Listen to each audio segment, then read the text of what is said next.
Busque su libertad personal. Capítulo 12 completo. Toma 22 minutos leerlo. Empecemos la lectura. Busque su libertad personal. Los inventos exigen que nos libremos de las convenciones. El empresario más grande y rico del mundo, y quizá el genio de las computadoras en este siglo, William Henry Gates, más conocido como Bill Gates, alteró nuestras vidas para siempre con sus programas de computadoras personales. Janet Lowe, en su libro, Bill Gates habla, dice, Gates borró la noción persistente aunque incorrecta de que solamente los grandes filósofos, escritores o académicos tienen grandes ideas. Como explicara el editor de Forbes, Rich Karlgaard, la vieja distinción entre las ideas por los productos, entre lo permanente y lo efímero, se está evaporando. Ahora bien, la pregunta es, ¿cómo logró Gates tanto éxito? Está directamente relacionado con su perspectiva poco convencional de la vida en la adolescencia, lo cual le permitió explorar posibilidades inauditas en el universo de la tecnología, que como resultado lo llevaron a inventar los componentes claves de software que cambiaron la vida humana para siempre. En el sexto grado Gates no era un buen alumno en la escuela, peleaba con sus padres y su vida era una lucha continua. Entonces sus padres decidieron enviarlo con un psicólogo. Después de trabajar con el niño durante un año, el consejero le dio a la madre de Gates una noticia desconcertante. Dijo que era inútil obligar a Bill a ajustarse a la conducta tradicional o a ser obediente. Es decir, que les recomendó no obligarlo a ajustarse a los patrones de norma, sino dejarle espacio como para que descubriera y fuera él mismo. Descubrir y ser uno mismo. Esta afirmación aparentemente sencilla es el corazón del problema, que hace que el mundo se vea impulsado por la necesidad de ir en busca de la libertad personal. Gates figura junto a históricos inventores como Thomas Edison, Alexander Graham Bell, Andrew Carnegie y John D. Rockefeller. Hay muchas otras personas cuya obra y pasión cambió el curso de la historia. ¿Qué es lo singular en estas personas, que les hace ser importantes en el mapa del desarrollo humano? ¿Cuál es la característica única que los separa de la norma de la humanidad, de la rutina de la convención? Todos poseían una pasión y convicción personal que los separaba de la multitud. ¿Cuál era el origen de esta pasión? ¿Tenemos todos estos mismos impulsos? ¿Por qué parece que solo unos pocos miembros de la familia humana pueden elevarse por encima del promedio del renombre histórico y generacional? Creo que la respuesta está en la capacidad inherente al corazón humano de la pasión y la búsqueda de la libertad personal. Definamos la libertad personal. El deseo y la pasión por la libertad personal están en el espíritu y el corazón de cada ser humano. Para la mayoría de las personas esta pasión no puede definirse ni articularse, aunque es el impulso que motiva la conducta humana. La libertad, como la definimos en este libro, se basa en el concepto bíblico histórico tomado de Génesis 1, 26. En este versículo el Creador establece su propósito primario para la creación del hombre. Entonces dijo Dios, hagamos al hombre a nuestra imagen, conforme a nuestra semejanza, y señoree en los peces del mar, en las aves de los cielos, en las bestias, en toda la tierra, y en todo animal que se arrastra sobre la tierra.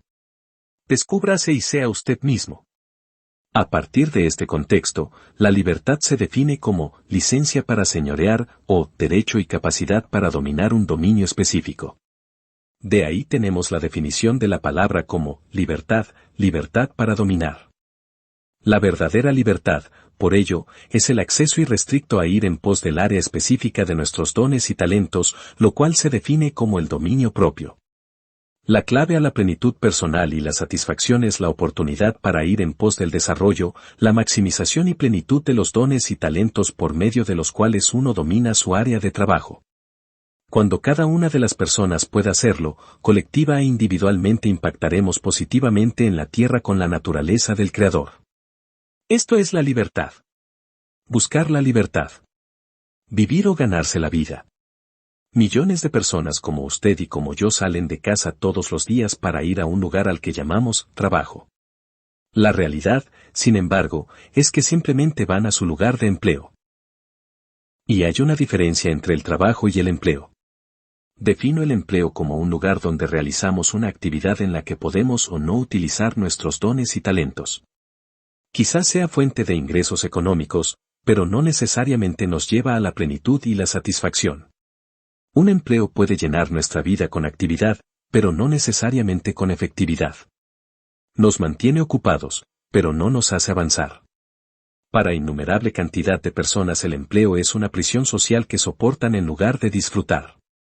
Se han convertido en esclavos empleados, que pasan horas de tortura emocional, física y mental, anhelando la libertad de poder estar en otra parte, haciendo otra cosa, encontrando gozo y realización personal en sus vidas.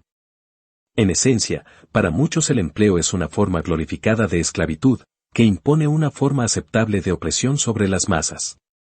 La verdadera libertad, por ello, es el acceso irrestricto a ir en pos del área específica de nuestros dones y talentos. Podremos observar que desde el principio la instrucción del Creador al primer hombre que él puso en el jardín del Edén, fue la de trabajar con texto, es la transformación, que implica manifestación en lugar de actividad. Es decir que trabajar significa transformarse y manifestar todo lo que somos en nuestro interior. Significa liberar y mostrar nuestro potencial por medio de nuestros dones y talentos. Dicho de manera sencilla, fuimos creados no para ser empleados, sino para ser desplegados, no para emplearnos sino para desplegarnos. El problema número uno en el mundo de hoy no es el desempleo sino la imposibilidad de desplegarnos. A causa del espíritu de opresión muchas personas encuentran que es más fácil emplearse que desplegarse, porque esto último exige demasiada responsabilidad personal. La verdadera libertad es ir más allá de nuestro empleo, para hacer nuestro trabajo. No es emplearse sino desplegarse. De hecho, si lo que usted hace no despliega ni da rienda suelta a sus talentos, entonces ha descubierto la fuente de su frustración y depresión en su empleo. Creo que los empleos son importantes y debieran ser el prerequisito para el descubrimiento y realización de su trabajo. Pero también digo que si no encuentra usted su verdadero trabajo, jamás será verdaderamente libre. Los empleos nos preparan para nuestro trabajo, y deben tomarse como algo temporario. Hace poco entrevisté a una joven que se sentía muy deprimida a causa de su empleo. Le pregunté, ¿qué puesto ocupas? Soy secretaria. ¿Estás feliz y satisfecha con tu empleo? No. Respondió. Entonces tu empleo no es tu ocupación, sino tu preocupación. Es por eso que tanta gente odia su empleo. Su empleo no es su ocupación. Fuimos creados para ocuparnos con nuestros talentos y dones. Este es nuestro trabajo y la clave para nuestra libertad. Estudia a cualquier persona exitosa, próspera y plena, y verá que ha buscado desplegar sus dones, talentos y pasiones, no el materialismo ni la fama. Debemos aprender que la riqueza, el materialismo, la prosperidad y la reputación son productos secundarios de nuestra verdadera libertad. Las grandes personalidades como Michael Jordan, Tiger Woods y otros más, han logrado niveles excepcionales de éxito e impacto sobre su generación y el mundo. Es importante observar dos similitudes significativas compartidas por todas las personas exitosas. Primero, las personas exitosas han ido en pos de sus dones y talentos, y han invertido tiempo y energía en el desarrollo de sus habilidades en dichas áreas. Segundo, su edad no ha sido un factor de importancia. ¿Por qué? Porque la libertad no viene con la edad, sino con el descubrimiento y realización de nuestros dones en el área de nuestro dominio. De hecho, la gente exitosa se destaca porque domina su área de talento y es libre de la mentalidad esclava de un empleo. Su libertad los hizo libres. Un excelente ejemplo del poder de la búsqueda de la libertad es la experiencia del gran líder histórico que reconstruyó las murallas y restauró la ciudad de la nación de Israel, Nehemías. Si miramos someramente su ascenso, del empleo al trabajo, de la opresión a la realización, de la esclavitud a la libertad, nos sentiremos inspirados. Fuimos creados no para emplearnos sino para desplegarnos. Nehemías era el copero real en la corte del rey de Persia. Trabajaba con miembro de la corte. Sin embargo, su pasión y su más profundo deseo se encendieron cuando oyó hablar de la condición de la ciudad de Jerusalén. Este simple empleado se sintió perturbado al punto de deprimirse. Observe sus afirmaciones, que vino Genani, uno de mis hermanos, con algunos varones de Judá, y les pregunté por los judíos que habían escapado, que habían quedado de la cautividad, y por Jerusalén. Y me dijeron, el remanente, los que quedaron de la cautividad, allí en la provincia, están en gran mal y afrenta, y el muro de Jerusalén derribado, y sus puertas quemadas a fuego, Nehemías 1, 2 y 3. Al enterarse de esto, Nehemías sintió que su empleo era la prisión de su pasión, y esto lo frustraba y deprimía. Cuando oí estas palabras me senté y lloré, e hice duelo por algunos días, y ayuné y oré delante del Dios de los cielos, me dijo el rey, porque está triste tu rostro. Pues no estás enfermo. No es esto sino quebranto de corazón. Entonces temí en gran manera. Y dije al rey, para siempre viva el rey. ¿Cómo no estará triste mi rostro, cuando la ciudad, casa de los sepulcros de mis padres, está desierta, y sus puertas consumidas por el fuego? Me dijo el rey, ¿qué cosa pides? Entonces oré al Dios de los cielos, y dije al rey, si le pleis al rey, y tu siervo ha hallado gracia delante de ti, envíame a Judá, a la ciudad de los sepulcros de mis padres, y la reedificaré. Nehemías 1, 4, y 2, 2 al 5. Nehemías es el típico ejemplo de un empleado insatisfecho con su empleo a causa de una pasión que se vuelve insoportable. Nehemías estaba dispuesto a arriesgar la seguridad de un empleo estable a cambio de una visión personal que tendría impacto nacional e histórico. Anhelaba ser libre para ir en pos de su sentido del propósito y del destino. Descubrir nuestro don y tarea en la vida e ir tras ello, puede marcar la diferencia entre vivir y ganarse la vida. La mayoría de las personas que hay en la tierra vivirán toda su vida tomando de la vida, y no dando. Pagando sus deudas personales, y no su deuda a la humanidad, viviendo para la jubilación, no para liberar su potencial a pleno para su generación. Le desafío a ir más allá de su empleo. Como Bill Gates, niéguese a ser un miembro de la norma oprimida, elévese para explorar el terreno virgen de su imaginación. Libere sus dones y destape el manantial de los talentos que su corazón atesora. La responsabilidad de la libertad personal. En la tapa de Newsweek, 18 de junio de 2001, una de las revistas más importantes de los Estados Unidos, apareció la fotografía del jugador de golf más grande del mundo, Tiger Woods. El epígrafe decía, el dominador. Al leer este título y el artículo pensé en el mandamiento original que Dios, nuestro Creador, le dio a la humanidad, dominen la tierra, Génesis 1, 28. Creo que Tiger, al desplegar sus dones y talentos, ha cumplido el mandamiento de Dios para su vida y debiera dar gloria a Dios. También sirve como ejemplo y modelo de lo que significa ser verdaderamente libre. La pregunta es, ¿cómo logró Tiger Woods este nivel de éxito? ¿Qué precio debió pagar? Todas las personas que han logrado un legítimo nivel de éxito siempre darán testimonio de desafíos y dificultades que debieron vencer, y que constituyeron el precio de sus logros.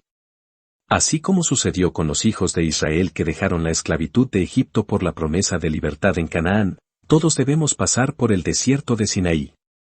Este desierto representa el entrenamiento para la responsabilidad que exigen el éxito y la libertad.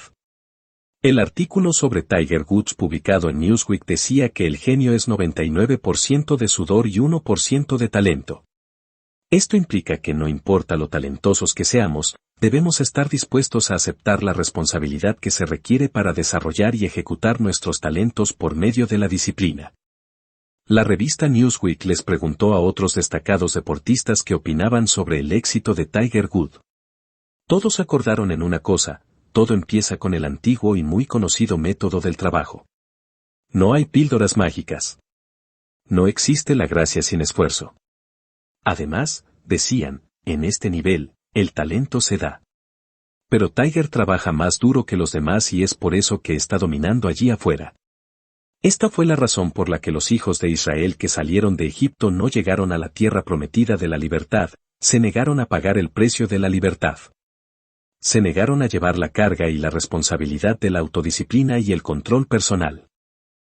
El sueño y la visión que llevamos en nuestro corazón, y los talentos y dones que poseemos, solo se manifestarán y maximizarán a través del espíritu de responsabilidad. Libertad y autoridad. La mayor causa del aborto de innumerable cantidad de sueños y visiones en la vida es el abuso y el mal uso de la autoridad. Cuando el Creador creó a la humanidad, puso en el ser humano una inconmensurable cantidad de potencial para soñar y lograr la grandeza en la vida para su gloria. Más de 6.000 millones de personas llaman hogar a este planeta. Cada persona lleva un sueño consigo. Sin embargo, la mayoría de estos soñadores no llegan jamás a desarrollar siquiera más del 1% de su verdadera capacidad, mayormente a causa del destructivo espectro de un ambiente equivocado. Así como una semilla, que lleva en sí un bosque, necesita suelo, nutrientes, riego y aire fresco para desplegar todo su potencial, el espíritu humano necesita alimentarse para revelarse en plenitud. Esta necesidad de un ambiente adecuado y de estímulos apropiados, es esencial y crítica para que entendamos la naturaleza de la verdadera libertad. Pensemos nuevamente en Tiger Woods, la sensación del golf, ¿cuál fue la clave de su éxito a tan corta edad?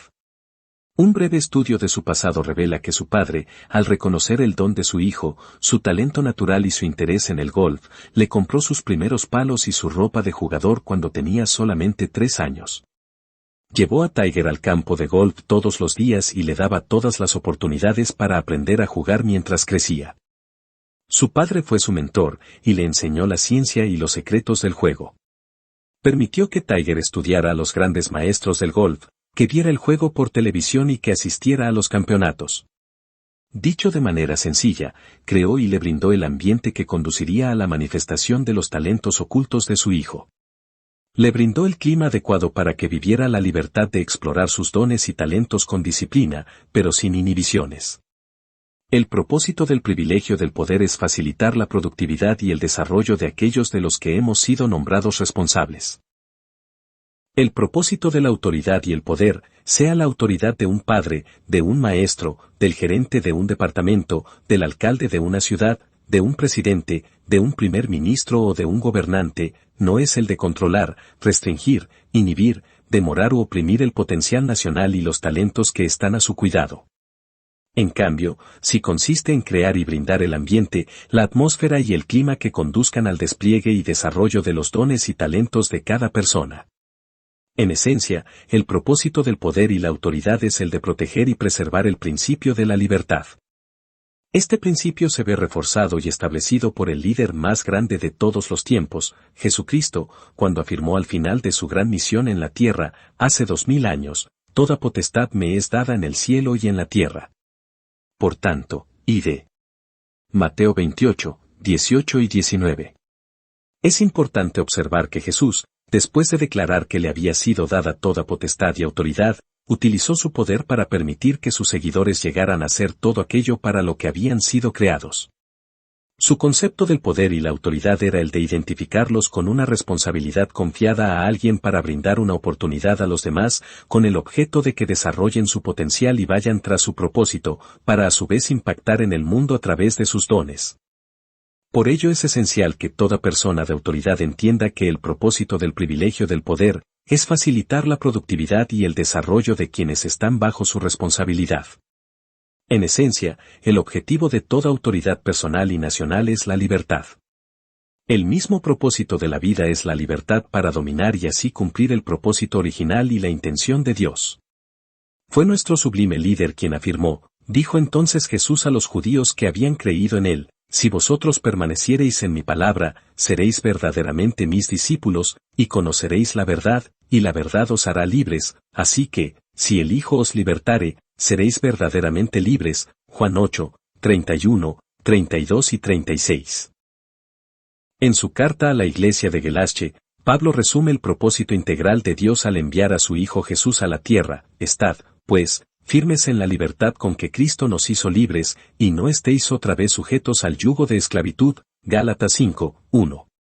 Mi oración y deseo para ustedes que descubra su propósito en la vida, que defina sus talentos y dones, que vaya tras el objetivo de la verdadera libertad y jamás permita que otras personas restrinjan o retrasen la responsabilidad que Dios le ha dado de vivir la maravillosa responsabilidad de vivir en libertad.